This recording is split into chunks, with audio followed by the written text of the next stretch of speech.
جو ہمیں یاد تھا، کیونکہ ہم تو چونکہ روز و شب اٹھنا بیٹھنا تھا تو ہم نے تو ان کے شعر یاد ہو جاتے تھے.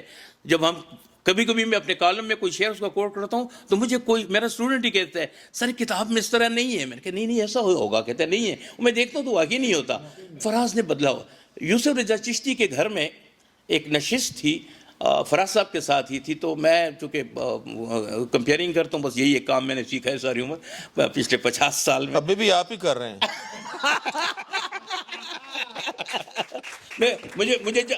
میں وہاں کمپیئر ہو جاتا ہوں جہاں جگہ خالی لگتی ہے. جہاں خالی جگہ لگتی ہے میں کھو جاتا ہوں، اس میں کوئی شک نہیں ہے. تو وہ فراز صاحب بیٹھے میرے ساتھ ہی. تو تھوڑا سا ہم نے اسٹیج سا بنایا ہوا تھا، فارغ بہت سے دوست بیٹھے ہوئے تھے. تو فراز صاحب ادھر دیکھیں گے یار میری ڈائری نہیں ہے، اور یہ بات بہت اہم ہے جو میں کرنے جا رہا ہوں. کہ میری ڈائری نہیں ہے. تو میں نے وہاں ایک لڑکے کو ملازم کو کہہ دیا. میں نے کہا جب ہم لوگ چائے پی رہے تھے میری ٹیبل پر تو آپ دیکھیں وہاں فراز صاحب کی ڈائری ہوگی. تو وہ چلا گیا. کچھ دیر بعد وہ ڈائری لے آیا. جب ڈائری لے آیا اس نے مجھے دے دی. میں نے فراز صاحب میرے ساتھ ہی بیٹھے تھے، عارف امام صاحب بیٹھے ہوئے ہیں. تو میں نے فراز صاحب کو ڈائری دیتے ہوئے کہا کہ فراز صاحب، ان کو میں بات اس سے کر رہا تھا، میں کہ فراز صاحب سوری بیاز، آپ کی بیاز. تو فراز صاحب مسکرائے. وہ ڈائری کھولی اور میرے سامنے کر کے یہ دیکھیں یہ فراز صاحب کی بات میں بتا رہا ہوں. یوں ڈائری کھول کے مجھے کہنے لگے بیاز نہیں ہے ورکشاپ ہے. میں نے جب دیکھا کئی مصرے کٹے ہوئے، لفظ کٹے ہوئے، اتنا کام وہ ایک شعر پر کرتے تھے. فراز ایک دن میں نہیں بنتا. فراز کے پیچھے ریاضت کام کر رہی ہوتی ہے. اور یہ اس نے مجھے بتایا کہ یہ میں شعر کے کب بے فکر نہیں ہوتا. آخری لمحے تک وہ اپنی شعر کی وہ تراش میں لگے رہتے. خواتین حضرات، میں بتاتا چلوں کہ ناصر سید صاحب جو ہیں انہوں نے اتنے پروگرام کیے ہیں as a compere television پہ، ریڈیو پہ اور ویسے، کہ اس کا حساب نہیں ہے. اور ان کو تو ہم یعنی ہم دیکھتے رہیں اور یہ بولتے رہیں تو یہ تو ٹائم جو ہے نا وہ لیکن یہ بھول گئے کہ انہیں جانا بھی ہے. سو ہمارے پاس 10 منٹ ہیں صرف. 10 منٹ میں ہم ان کو اس کو وائنڈ اپ کرتے ہیں. میں تھوڑی سی بات کر کے آتا ہوں عارف کی طرف تاکہ ہم اس کو ختم کریں.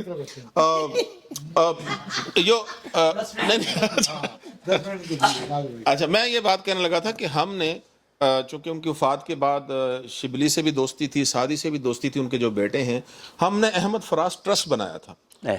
میں ابھی تک اس کا ڈائریکٹر ہوں. میں یہاں آ گیا 2014 میں محبوب ظفر، حلیم قریشی، منظر اور سارے لوگ تھے. گورنر ہاؤس میں بیٹھ کر ہم نے کیا تھا. اس میں ہم کتابوں کی تقاریب اور ایوارڈز اور مشاعرے وغیرہ کرتے رہے. بعد میں جب تک وہ چلتا رہا، بعد میں محبوب شروع ہو گئے تھے، محبوب ظفر بھی. اور ہاں، ایک بات بھول گیا کہ یہ جو بیگم ڈاکٹر نویدہ ہے یہ بھی ان کی فین ہے.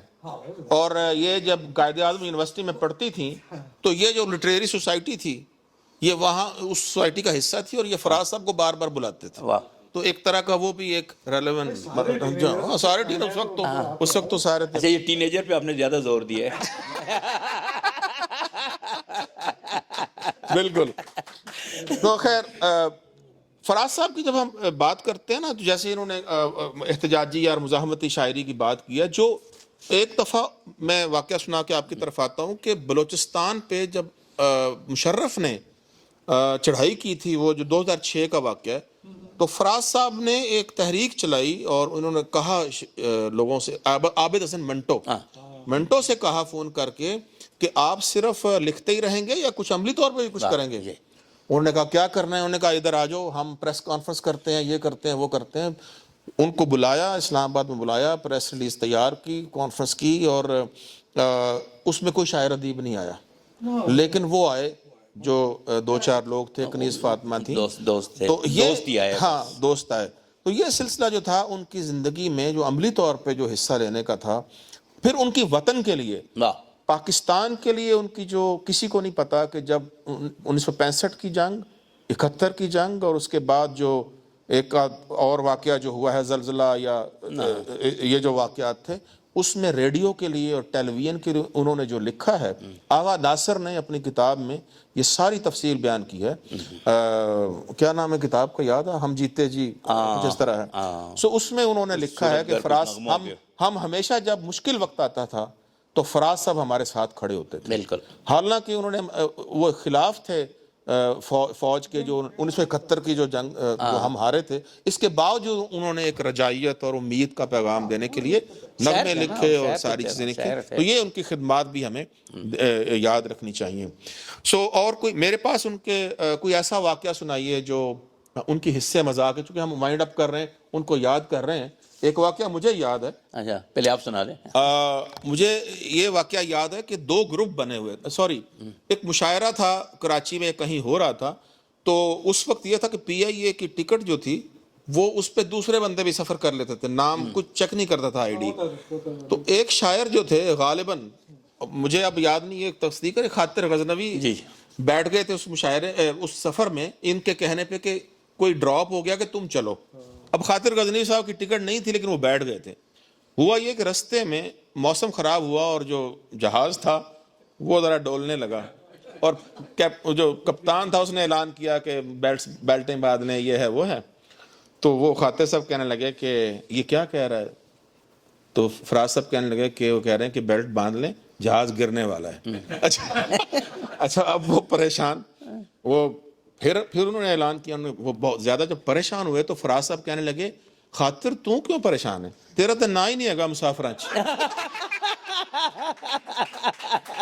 میرے کو ایسے ہی تھی فراز صاحب. مرے گا تو وہ اس کی ٹکٹ ہے. بڑا زبردست ہے. اچھا میں آپ کو سنا دوں، چلیے میں نام نہیں لیتا شاعر کا کیونکہ آپ نے لے لیا تو میں کیوں لوں. تو ایسا تھا کہ مری کا مشاعرے کا واقعہ ہے. تو وہاں دعوت شاوت کھانا شانا جو کچھ ہو گیا، اس کے بعد مشاعرے کے لیے وہ کیا ہے جناح ہال کی طرف جانے لگے. تو گاڑی میں بیٹھ کے وہاں تک جانا تھا. تو ابھی گاڑی سٹارٹ ہوئی، 2 قدم ہی چلی تھی، اور خاطر صاحب چونکہ نام لے ہی لیا انہوں نے، تو خاطر صاحب نے کہا کہ ڈرائیور کو کہ روکو گاڑی، روکو. تو کیا ہوا ہے؟ کہتے میری بیاز جو ہے وہ وہاں رہ گئی، کھانے کی ٹیبل پر رہ گئی. تو فراز صاحب نے ان کو تو کچھ نہیں کہا، ڈرائیور کو کہا کہ یار تم جاؤ. یہ کہتے یار تم عجیب آدمی، میں کہہ رہا ہوں میری بیاز رہ گئی، مشاعرے پہ جا رہے آپ کہتے جاؤ. کہتے یار کیا ہے، بس تم جاؤ. ڈرائیور کہتے تم جاؤ. کہتے ابھی کوئی لا کے تمہارے منہ پہ دے مارے گا، اس میں ہے کیا؟ ایک یہ واقعہ. اور ایک خاطر صاحب کے گھر میں ہوا یہ واقعہ کہ فراز صاحب کے ساتھ ہم سینڈیکیٹ آف رائٹرز کی ایک نشست کر رہے تھے. تو چونکہ ایز یوزول میں ہی کمپیئر تھا، تو میرے لیفٹ سائڈ پہ خاطر صاحب بیٹھے تھے، رائٹ پہ فراز صاحب بیٹھے ہوئے تھے، میں درمیان میں تھا. تو میں نے اس سے کہا میں کہ فراز صاحب آپ درمیان میں آ کر بیٹھ جائیں. کہ نہیں میں خاطر سے دور اچھا ہوں. سائڈ پہ تو میں کمپیئر تھا مگر میں سینٹر میں بیٹھ گیا، میرے دائیں بائیں یہ بیٹھے. اتنے میں کیا ہوا کہ خاطر صاحب بہت عالم آدمی تھے، بہت بڑے عالم آدمی تھے. تو خاطر صاحب فراز صاحب کے پرانے واقعات بھی سنا رہے ہیں اور بہت ان کی تعریف کر رہے ہیں کہ کہاں ان کے ساتھ اچھا خاصا ایک نشست جاری ہے. اتنے میں وہ چونکہ ان کا ڈرائنگ روم میں بہت بڑا تھا، تو اس میں لوگ آتے جاتے تھے. تو ایک صاحب آئے تھے ہمارے، وہ بیچارے بیساکھی پہ آتے ہیں. انہی دنوں ابراہیم ان کے بیٹے، انہوں نے شاید کوئی کتا شتا پال رکھا تھا. اس نے جو دیکھا کہ لاٹھی پر 10 کوئی آدمی آ رہا ہے تو کتا بھونکنے لگا جیسے کتوں کی عادت ہوتی تھی. تو وہ جو ہی اندر آئے تو کتا مسلسل بول رہا ہے. ادھر خاطر صاحب کو غصہ بھی آ رہا ہے لیکن وہ بیچارے لگے ہوئے ہیں کہ جی نہیں فراز صاحب اس طرح، فراز صاحب. اب وہ بات سمجھ میں نہیں آ رہی، کتا اتنی آوازیں بلند بھونک رہا تھا. تو فراز صاحب نے باقاعدہ اس سائڈ پہ بیٹھے تھے اور اس طرف میرے آگے سے منہ کر کے خاطر کو کہتا ہے، بظاہر آہستہ مگر سارا حال سن رہا ہے. کہتے خاطر ایک وقت میں ایک بھونکے نا، یہ کیا ہو رہا ہے؟ یہ بھری مجلس میں بہت شکریہ. کندھاری کاف والا بھی ہوا کہ ہاں وہ تو کسی صاحب نے ان کو رات 2 بجے ٹیلی فون کیا، ان کے بھی نام کیا لیا آدمی. تو بہرحال یوسف لودھی تھے، وہ کسی نے لکھا ہے اس پہ. یوسف لودھی صاحب ذرا اور طرح کے آدمی تھے، لیکن چلو آپ یوسف لودھی بھی کہہ دیں اسے. تو انہوں نے یہ پوچھا کہ جو میں ابھی کچھ لکھ رہا تھا تو معافی چاہتا ہوں آپ کو، آدھی رات کو میں نے زحمت دیے، میں اس میں کہا لکھ رہا تھا تو سمجھ مجھے نہیں آئی کہ یہ میں نے کینچی والے کندہاری کاف سے لکھنا ہے یا کتے والے کاف سے. تو فراز صاحب کو غصہ تو تھا کہ اس نے کہا جی یہ کہا اگر آپ کا ہے تو کتے والے سے لکھ دو. چلے بہت شکریہ ناصر. ہاں جی